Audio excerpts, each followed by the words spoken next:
네, 마태복음 18장 말씀입니다. 마태복음에는 5편의 설교 말씀이 기록되어 있습니다. 그래서 5장에서 7장 산상 설교, 10장에서 제자 파송 설교, 그리고 13장에서 하나님 나라 비유 설교가 있었습니다. 그리고 오늘 이 18장이 네 번째 설교입니다. 또 앞으로 24장, 25장의 종말 설교, 마지막 때에 관한 설교, 이게 5편인데 오늘 본문 28장은 제자 공동체 설교라고, 제자 공동체가 어떻게 이루어져야 하느냐를 말씀하시는 거죠. 그래서 오늘날로 말한다면 교회 공동체를 말합니다.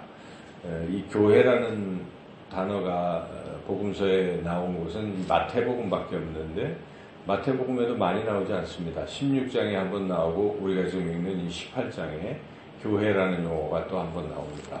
16장에서 나올 때는 우리 예수님께서 내가 내 교회를 세우리니 하면서 우리 예수님이 교회를 세우신다, 자신의 교회를 세우신다 이렇게 말씀하시는 부분에 한번 나왔죠. 16장 18절에. 그래서 우리는 교회 공동체는 바로 예수님께서 세우신 공동체요. 또 교회 공동체는 그 어느 교회라도 예수님의 소유입니다. 예수님이 머리가 되신 것이죠. 그래서 교회다운 교회라면 어느 곳이나 다 교회의 머리, 이 십자가 탑을 세우는 이유는 여기는 예수님의 교회입니다를 세상에 선포하는 것입니다. 그래서 우리가 교회 공동체를 생각할 때 굉장히 소중하게 여겨야 되는 거죠. 왜냐하면 이것은 주님의 것이기 때문에. 그래서 우리가 교회를 사랑하고 교회 공동체를 잘 세워가는 데에 일익을 담당하는 것이 우리 예수님, 주님을 기쁘게 하는 그런 일인 것을 우리가 알 수 있죠. 그래서 교회를 사랑해야 합니다. 그리고 교회 공동체를 주님이 원하시는 모습으로 그렇게 아름답게 잘 세워나가야 되는데, 이 주님께서 말씀하신 이 18장의 설교 내용은 전체가 다 그렇게 어떻게 하면 교회 공동체를 잘 세울 수 있을 것인가 하는 것을 가르쳐 주시는 아주 소중한 말씀이죠. 여기서 살펴보면은 첫째는 이 교회 공동체가 잘 세워지려면 자기 자신을 낮추어야 된다는 것입니다. 자기가 높아지려고 자꾸 의도하면 교회 공동체가 바르게 세워지지 않는다는 것이죠. 그래서 여기에 그런데 제자들이 생각을 지금 반대로 잘못해서 어떻게 하면 자기네들이 높아질까를 지금 생각하고 있고, 사실 여기뿐만 아니라 다른 복음서에 봐도 제자들은 항상 높아지려고만 했습니다. 그래서 우리 예수님께서 인자가 이제 죽임을 당하고 사흘 만에 부활할 것이다는 그 순환고지를 3번씩이나 이렇게 계속 십자가에 달리기 전에 긴 길을 가시면서 여행 중에 말씀을 해 주셨건만 그때마다 제자들은 누가 크냐라는 주제를 가지고 서로 싸우기도 하고 계속 그러고 있는 거죠. 그래서 우리 예수님 참 안타까우신 것입니다. 이제 십자가를 지러 가셔야 되는데 그 뒤에는 이제 이들을 통해서 복음을 전하고 교회 공동체를 이 땅에 세워나가야 될 텐데 그 제자들이 벌써부터 자리잡툼하고 서로 높은 지위만 탐하고 있었기 때문에 우리 예수님이 그들의 그 잘못된 생각을 교정하시고 많이 설교도 하시고 그러신 것인데,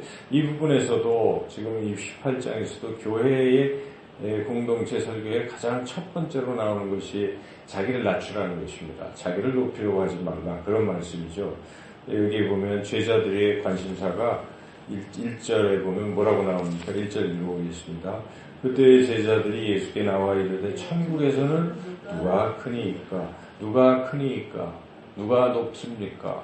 계속 이 명예, 자리 다툼 이런 거에 관심을 가지고 물어볼 때 우리 예수님이 한 어린아이를 세우고 이 어린아이 같아야 너희들이 천국에 들어갈 수 있다. 어린아이와 같이 자기를 낮추는 사람이 천국에서 큰 자다. 자신을 높이려 하지 마라.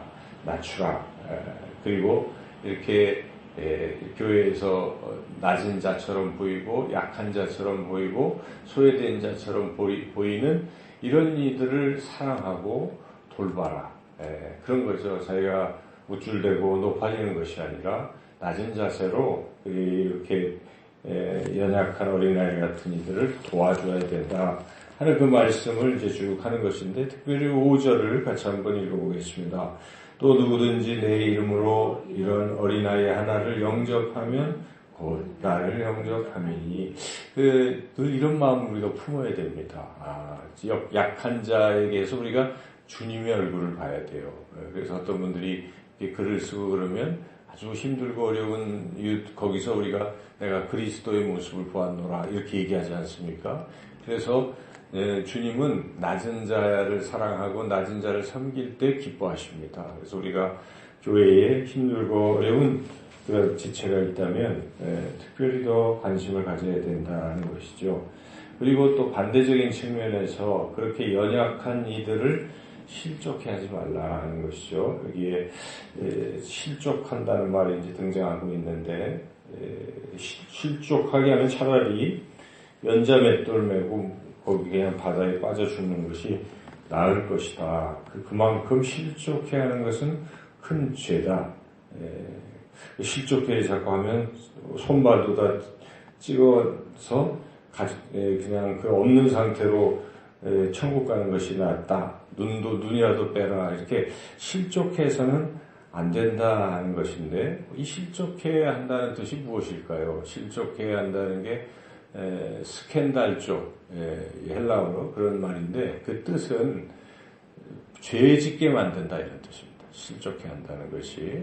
그러니까 내 말과 내 행동으로 막 이제 신앙이 자라는 사람이 죄를 짓게 하는, 우리가 예를 들어서 잘못된 행동을 자연스럽게 계속 반복적으로 하는 거예요. 신앙이 연륜이 있고 또 중직자라고 하고 하는 또 뭐 목회자라든지 이런 사람들이 모범을 보이고 이제 신앙 막 시작하는 사람들을 바른 길로 인도해야 되는데 그 모습이 모범이 되기는커녕 자꾸 그래서 다른 이 어린 신앙을 가진 사람도 저렇게 해도 되는 거야. 맞아 저렇게 해도 돼 하면서 같이 죄를 짓게 만드는, 이게 실족해 하는 것입니다. 그래서 우리는 늘 행동거지를 바르게 해야 됩니다. 내 자신이 항상 이제 신앙을 출발하는 사람들에게 좋은 모범이 되어야 된다는 것입니다. 우리 예수님께서 제자들에게 모범이 되시는 것처럼 우리도 항상 모범이 돼야지 사람들을 자꾸 나쁜 길로 죄를 짓게 만드는 실족해 하는 것은 가장 큰 공동체의 죄악이라는 것이죠. 그리고 생각해봐도 교회 공동체가 자꾸 건강하고 아름답게 성장해야 되는데 그렇지 못하게 되는 것이 교회의 지도자들이 썩으면 교회는 성장할 수 없습니다. 다른 사람 다 썩어버리는 것이죠. 그래서 교회 공동체의 지도자는 굉장히 중대한 책임이 있습니다. 우리는 이 말씀을 가슴에 새겨야 되면 실족해서는 안 된다 하는 그런 말씀이죠. 그리고 이제 약한 자들에 대한 관심은 계속 지속되고 있습니다. 우리가 잘 아는 잃은 양 비유의 말씀을 통해서 우리 주님께서 100마리 중에서 잃은 양 한 마리가 가장 소중하다는 것입니다. 다른 99마리는 내버려둬도 자기 스스로 잘 이렇게 건사하고 있지만 한 마리, 이 길을 잃은 양은 지금 죽을 수도 있다는 것이죠. 그래서 교회가 가장 약한 사람, 약한 지체를 가장 잘 돌봐야 된다는 것이 오늘 주시는 그런 말씀입니다. 그리고 이제 15절부터 교회 공동체에 어떤 죄를 저지르는 사람이 있을 때 우리가 어떻게 처리해야 하냐는 것이죠. 여기에 15절부터 그 방법을 일러주고 있습니다.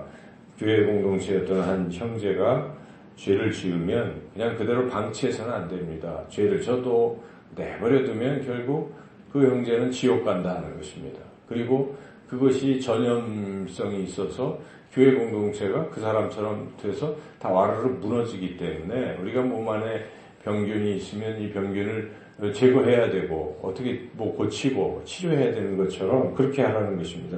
첫째는 이제 그 사람이 죄를 졌다 그러면 내가 안다 그러면 나 혼자서 일단은 다른 사람에게 소문나지 않게 그 사람과 1대1로 만나서 당신은 이런 것이 잘못된 것입니다. 이 고쳐야 합니다. 라고 조언을 해주라는, 권고를 해주라는 것입니다. 그래서 그 형제가 이렇게 잘 듣고, 제가 잘못했군요 하고 실수를 교정하면 이 상황이 끝나는 것인데, 아직은 그 말을 안 듣고 있다. 그러면 혼자 안 되기 때문에 또 한 사람을 데리고 둘이 가서 얘기하는 것이죠. 두세 사람, 한둘 더 데리고 가서 또 얘기를 해요. 그래서 들으면 되는데 또 안 들으면 이제 교회 공동체에 알려야 된다는 것입니다. 그냥 쉬쉬할 것이 아니라 그쯤 되면 알려야 된다는 것이죠. 알려서 교회가 이제 전체가 다 알면서 전체가 그렇게 고치라고 얘기를 해줘야 되는데 그래도 또 말을 안 듣는다 그러면 여기에 좀 무서운 말이지만은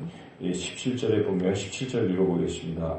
만일 그들의 말도 듣지 않거든 교회의 말하고 교회의 말도 듣지 않거든 이방인과 세리와 같이 여기라. 이방인과 세리와 같이 여기라는 것은 이 교회 공동체의 밖의 사람으로 여기라. 그때 당시에 소위 그 이후에 나오겠죠. 마태복음을 쓸 때는 출교라는 게 있었어요. 그래서 그 공동체에서 퇴출시키는 거예요. 쫓아내는 것이죠. 그게 이제 최고의 징계죠. 오늘날도 교회에 그 징계가 있어요. 출교조처가 있는 거죠, 사실은. 근데 1단계는 교회법으로 보면 수찬정지입니다. 성찬식에 참여하지 않도록 해서 자숙하게 합니다. 그리고 그래도 안 되면 출교하는 것이 교회법에도 있는데 이것을 지금 쓰라 이런 얘기보다도 그렇게 이 형제를 잘 설득하라는 뜻이고 이런 과정에 꼭 해야 될 일이 있습니다. 그것이 18절부터 20절에 있는 것이니 항상 우리가 성경을 읽을 때는 따로따로 읽으면 안 됩니다. 이게 연결되어 있다고 늘 생각해야 돼요. 물이 흘러가듯 이 문장도 흘러가고 있는 것이에요. 생각의 흐름이 흘러가기 때문에 지금 15절에서 17절에 이런 어떤 잘못한 형제를 교정할 때의 과정 중에 하나로 기도가 나온다라는 것을 우리가 알 수가 있잖아요. 그래서 18절에서 20절은 그 유명한 요것만 떼서 보통들 설교를 할 수도 있는데 그래서는 안 되는 거죠. 사실은 문맥을 볼 때 이것은 왜 여기에 있냐면 이렇게 잘못한 사람을 이렇게 잘 설득하는 과정에 우리의 힘으로 되는 것이 아닙니다. 거기에는 반드시 기도가 필요해야 돼요. 간절히 기도해야 되는데 기도하면 하나님이 들어주신다. 두세 사람이 땅에서 기도하면 풀면 하늘에서도 풀리고 두세 사람만 딱 집어서 기도하라는 뜻이 아니라 많은 사람들이 이런저런 일로 기도를 못하고 있을지라도 그 교회 공동체에 그래도 두세 사람만이라도 모여서 그 지체를 위해서 간절히 기도하면 하나님께서 함께 하시고 그리고 들어 응답해 주신다 하는 것입니다. 19절, 20절 아주 유명한 말씀인데 우리 같이 한번 읽어보겠습니다. 진실로 다시 너에게 이르노니 너희 중에 두 사람이 땅에서 합심하여 무엇이든지 구하면 하늘에 계신 내 아버지께서 그들을 위하여 이루게 하시리라. 두세 사람이 내 이름으로 모인 곳에는 나도 그들 중에 있느니라. 그런 말씀이죠. 그래서 우리가 얼마나 우리 예수님께서는 교회 공동체를 세우는 것을 중요하게 여기시는지 모릅니다. 잘못된 지체가 있으면 그를 위해서 기도하고 또 권면도 하고 해서 선한 길로 또 잘못된 길로 나갔거나 혹은 지금 어려운 처지에 있는 이런 양이 있으면 그를 위해서 교회가 관심과 사랑을 가지고 해야 되고 이렇게 해야 된다는 것이고 마지막 이제 가장 또 중요한 것이 있어요. 21절에서 35절은 우리가 잘 아는 것인데 그 주제는 용서입니다. 용서. 그래서 베드로가 몇 번 용서해야 됩니까? 7번만 하면 다 잘하는 거죠? 아니다. 7번을 70번, 490번까지 그 이상까지 용서해 주어야 한다 하는 이제 그 용서에 대한 말씀이죠. 그래서 용서 안 하고 자기는 용서받았는데 자기는 하나님으로부터 우리 예수님의 십자가 보혈로 우리 죄를 용서받았는데 다른 지체의 조그만 죄도 용서를 못한다면 그 용서받았던 것을 다시 취소할 수도 있다. 이런 경고입니다. 그래서 마지막 35절 같이 한번 읽어보겠습니다. 너희가 각각 마음으로부터 형제를 용서하지 아니하면 나의 하늘 아버지께서도 너희에게 이와 같이 하시리라. 오늘 이 말씀 여러 가지가 나와 있습니다. 주제는 교회 공동체를 잘 세우라는 것입니다. 우리가 그렇게 세우기 위해서는 내 자신부터 항상 어린아이와 같이 겸손하고 또 교회에 아주 이런 양같이 힘들고 어려운 지체들을 우리가 정말 사랑하고 그들을 잘 섬기고 돌봐야 될 것이고 그리고 우리 삶이 모범이 되어야 됩니다. 누군가를 실족해 하는 것을 하나님이 가장 싫어하시는 것입니다. 그리고 또 잘못된 사람들을 이렇게 잘 인도할 때 지혜롭게 기도하면서 인도하고 사람은 누구나 실수합니다. 잘못합니다. 그래서 자꾸 용서하는 공동체가 돼야 돼요. 그래서 교회에 오면은 다시 사랑으로 회복되고 서로 하나 되고 그런 모습을 볼 때 우리가 여기가 천국이구나, 하나님 나라구나, 그런 생각을 우리가 하지 않겠습니까? 우리 참된 제자교회가 오늘 주신 말씀 따라 그렇게 아름다운 공동체로 회복되기를 간절히 원하고 우리가 함께 기도하고 나아가시기를 주님의 이름으로 축원합니다.